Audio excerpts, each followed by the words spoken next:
Eh, Pertemuan kali ini kita akan membahas tentang uji T. Uji T fungsinya adalah untuk mengetahui salah satu uji untuk mengetahui apakah terdapat perbedaan antara beberapa satu atau dua kelompok, begitu ya, satu atau dua variabel. Nah, uji T ini terdiri dari beberapa, ada uji T satu sampel atau kita kenal di textbook dengan nama one sample t-test, atau uji T sampel bebas, ini independent t-test, atau uji T sampel berpasangan, pair t-test. Dan ketiganya ini atau uji T ini secara umum adalah uji perbandingan, uji komparasi.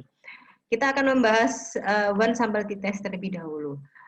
One sample t-test ini fungsinya untuk mengetahui apakah sekelompok data atau satu kelompok itu mempunyai perbedaan dengan sebuah nilai standar tertentu.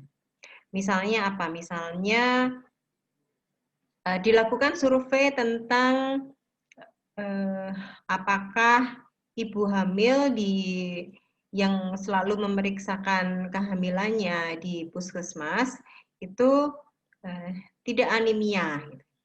Jadi kita melakukan survei dari sekelompok ibu hamil, misalnya kita ambil sampel ada 30 ibu hamil, kemudian dari 30 ibu hamil itu kita ambil data HB-nya, kadar HB-nya. Kemudian dari data kadar HB tadi kita akan melihat apakah ibu tadi anemia atau tidak, dan tentu saja dibandingkan dengan sebuah nilai standar tertentu. Misalnya kadar HB normal 12. Nah, dari ibu hamil yang kita ambil sampelnya tadi sebanyak berapa tadi? 30 ibu hamil ya. Itu adalah ibu hamil yang kita ambil dari sekelompok populasi. Misalnya dari sekelompok populasi ini ada 100 ibu hamil dan kita tidak sanggup untuk mengambil ke 100 ibu hamil tadi. Akhirnya yang kita lakukan adalah mengambil sampel. Misalnya kita ambil 30 ibu hamil. Dari sini kita dapatkan datanya, HB ibu hamil tadi adalah rata-ratanya 10 misalnya. Apakah kemudian rata-rata dari 100 ibu hamil itu kalau kita hitung rata-ratanya apakah juga 10? Nah, ini masih belum tentu. Karena belum tentu, maka kita harus melakukan uji terlebih dahulu. Nah, kita buat hipotesisnya. Apa hipotesisnya? Kita berhipotesis, kondisi yang ada di populasi mu, rata-rata ibu hamil, itu nanti akan sama dengan 10. Nah, karena hipotesis ini pernyataan yang masih lemah, maka perlu diuji. Nah, ini yang disebut sebagai uji hipotesis atau statistika, salah satu dari statistika inferensial. Apa syarat boleh digunakannya uji T? Datanya minimal berskala interval, jadi yang boleh adalah interval dan rasio. Yang kedua adalah datanya berdistribusi normal.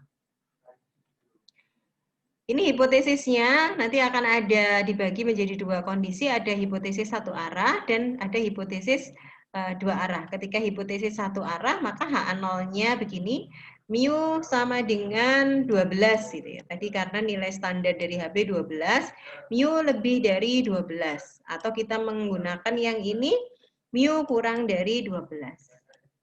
Kalau dua sisi, maka hipotesis nolnya seperti ini sama.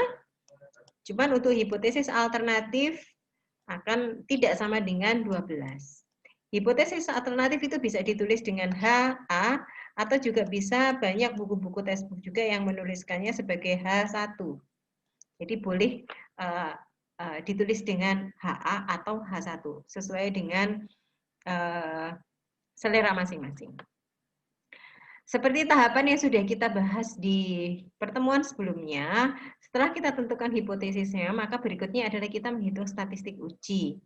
Caranya, statistik uji dihitung dengan ini rata-rata dari 30 sampel HB tadi, dikurangi mu0 berarti ini 12, kemudian dibagi standar deviasi, ini simpangan baku atau standar deviasi sama, per akar N jumlah sampel, jadi 30 tadi. Statistik uji ini akan kita bandingkan dengan nilai tabel. Jadi statistik uji ini sebenarnya kita pada posisi menghitung, jadi misalnya ini data kita, data 30 kadar HB ibu tadi, kita 30 kadar HB ibu tadi pasti mengandung sebuah error ya, sebuah error, dan kita ingin melihat, nah titik munculnya error itu pada berapa, pada batasan berapa. Nah kemudian titik ini akan kita bandingkan dengan nilai yang ada di tabel, nilai yang ada di tabel, kita lihat tabel test student dengan derajat bebas N-1, berarti 30 min 1, dan tingkat signifikansi alfanya sesuai dengan yang kita tentukan, akan 5% atau 10%. Kalau kita gambarkan di sini, jadi misalnya kita menggunakan alfa 5%, nah 5% ini adalah luasan ini, jadi ini adalah alfa. Pada tingkat alfa 5%, berapa titik yang ada di sini? Nah, ini adalah titik yang tercantum di dalam tabel. Nanti kita akan membandingkan titik yang tercantum dalam tabel dengan titik hasil perhitungan kita. Jika titik yang tercantum di dalam titik yang kita hitung itu lebih besar daripada titik yang tercantum di dalam tabel, maka H0 akan kita tolak. Baik, ini adalah contoh penggunaan uji T. Satu sampel. Jadi misalnya kita sedang mengamati apakah seperti kita ketahui bahwa rokok ini sangat mengganggu kesehatan. Jadi kita perlu kendalikan. Artinya yang beredar di masyarakat pun itu harus dibatasi, gitu ya, harus dibatasi, dan tentu saja dengan kandungan-kandungan yang dibatasi juga. Nah, misalnya kandungan yang dibatasi yang masih diperbolehkan, walaupun sebenarnya juga dilarang untuk merokok, yang masih diperbolehkan misalnya adalah 10 mm Hg kadar nikotin. Nah, kita ingin tahu apakah kadar nikotin yang berkembang atau yang beredar di masyarakat itu memang sudah sesuai dengan peraturannya. Nah, dari sini diambil sampel 10 batang rokok, kemudian diukur kadar nikotinnya, dan dengan hipotesis dua arah, atau kita statement hipotesisnya adalah apakah kadar nikotin tadi sesuai dengan apa yang tercantum di kemasannya, gitu.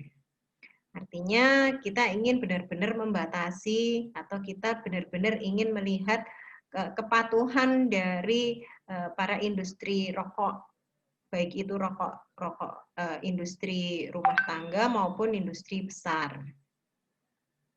Nah, hipotesis dua arah bisa dicantumkan dalam kalimat seperti ini. Kalau kita menggunakan kalimat matematika, maka hipotesisnya adalah mu sama dengan 10, artinya kalau mu sama dengan 10 ini sudah sesuai dengan yang tercantum di kemasannya. Hipotesis alternatifnya adalah mu tidak sama dengan 10, atau dalam bentuk kata-kata juga boleh. Kemudian selanjutnya yang kita lakukan adalah menghitung statistik hitungnya dengan rumus seperti tadi yang sudah kita pelajari bersama. Ini rata-rata dari 10 data tadi dikurangi mu 0 berarti 10, rata-ratanya ini sudah dihitungkan 9,4. Ini adalah standar deviasi dari 10 data tadi, dikurang per akar N. Nah, ditemukanlah T hitungnya adalah minus 1,2.